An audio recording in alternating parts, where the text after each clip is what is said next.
Assalamualaikum warahmatullahi wabarakatuh.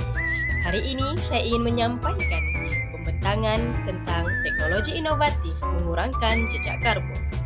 Selamat datang dan terima kasih kerana menyertai kami hari ini. Kami berada di sini untuk berkongsi pandangan tentang bagaimana kita semua boleh menyumbang ke arah masa depan hijau. Dalam slide ini, kita akan memperkenalkan tema kemampanan dan menggariskan kepentingan teknologi hijau sebagai alat penting untuk memerangi perubahan iklim. Ia adalah mengenai mengubah cara kita hidup, bekerja dan berinteraksi dengan bumi ini untuk memastikan kelangsungan hidup untuk generasi yang akan datang. Perubahan iklim bukan lagi ramalan. Ia adalah realiti yang kita hadapi setiap hari dengan setiap laporan baru yang dikeluarkan oleh saintis. Keperluan untuk bertindak menjadi semakin jelas. Teknologi hijau daripada tenaga boleh diperbaharui kepada penyelesaian mobiliti mampan, muncul sebagai pemain utama dalam usaha global untuk mengurangkan jejak karbon.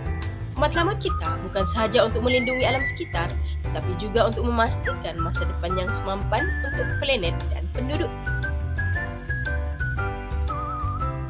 Dalam slide ini, kita akan meneroka pelbagai cara di mana teknologi hijau menyokong pembangunan lestari.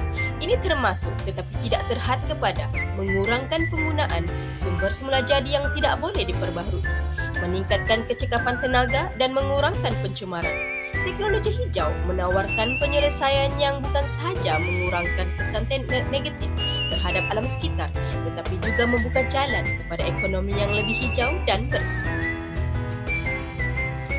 Kami kini beralih kepada contoh konkret teknologi hijau dalam tindakan. Tenaga solar sebagai sumber tenaga yang hampir tidak terhad menawarkan alternatif yang mampan kepada bahan api fosil, kenderaan elektrik yang menjadi lebih berpatutan dan cekap, menjanjikan masa depan pengangkutan yang lebih bersih, dan bahan terbiodegradasi menawarkan penyelesaian kepada salah satu masalah persekitaran yang paling terdesak, iaitu sampah plastik.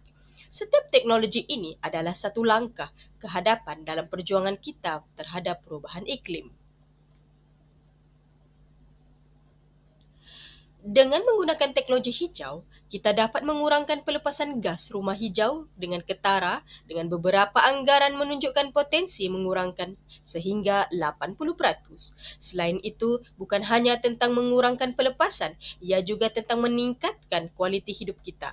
Udara yang lebih bersih bermakna kesihatan yang lebih baik untuk kita semua. Dan pemuliharaan biodiversity membantu mengekalkan keseimbangan ekosistem kita. Ekonomi hijau bukan sahaja baik untuk bumi ini, ia juga baik untuk ekonomi. Dengan peralihan kepada teknologi hijau, berjuta-juta pekerjaan baru boleh diwujudkan. Dari sektor tenaga boleh diperbaharui kepada penggunaan sisa yang mampan. Ia juga mengenai memastikan peralihan yang adil bagi pekerja di sektor bahan api bakar fosil, memastikan bahawa tidak ada yang ketinggalan dalam perubahan global ini. Teknologi hijau merangkumi pelbagai inovasi yang semuanya bertujuan untuk menjadikan kehidupan kita lebih mampan. Kecekapan tenaga bermaksud melakukan lebih banyak dan lebih sedikit, sementara loji tenaga boleh diperbarui menawarkan alternatif yang bersih untuk bahan bakar fosil. Sistem pengurusan air dan sisa yang inovatif bukan sahaja mengurangkan kesan dan alam sekitar kita tetapi juga meningkatkan ketersediaan air bersih untuk semua orang. Walaupun menghadapi cabaran, manfaat teknologi hijau jauh melebihi pelaburan awal, dari mengurangkan pelepasan hingga meningkatkan kualiti udara dan meningkatkan daya tahan terhadap perubahan iklim. Teknologi hijau menawarkan jalan menuju masa depan yang lebih lestari dan lebih sehat. Walau bagaimanapun, perjalanan ke masa depan hijau bukan tanpa halangan. Kos permulaan, keperluan untuk infrastruktur baru dan jurang pengetahuan dan kemahiran adalah beberapa halangan yang kita hadapi.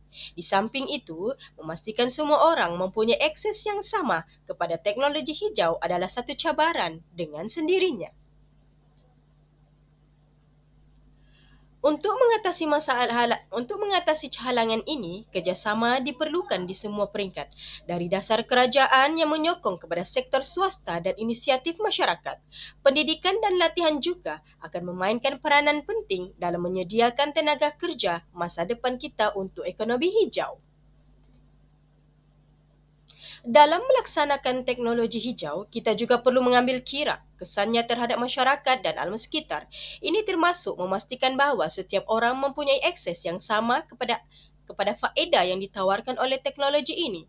Ia menguruskan peralihan yang adil bagi mereka yang mungkin terjejas dengan perubahan ekonomi. Kesimpulannya, teknologi hijau adalah komponen utama dalam strategi kami untuk menerangi perubahan iklim dan mencapai pembangunan mampan. Sekarang adalah masa untuk bertindak dengan keberanian dan komitmen untuk membuat perbezaan. Semua orang di sini hari ini boleh menyumbang daripada pilihan harian kita untuk sokongan kami terhadap dasar yang menggalakkan kemampanan. Tindakan kami mempunyai kesan, mari kita buat masa depan hijau bukan hanya mimpi tetapi realiti. Terima kasih atas masa dan perhatian anda. Ingat, tindakan anda hari ini menentukan masa depan kita. Marilah kita semua komitmen untuk mengambil bahagian dalam pergerakan global ke arah kemampanan melalui teknologi hijau. Terima kasih.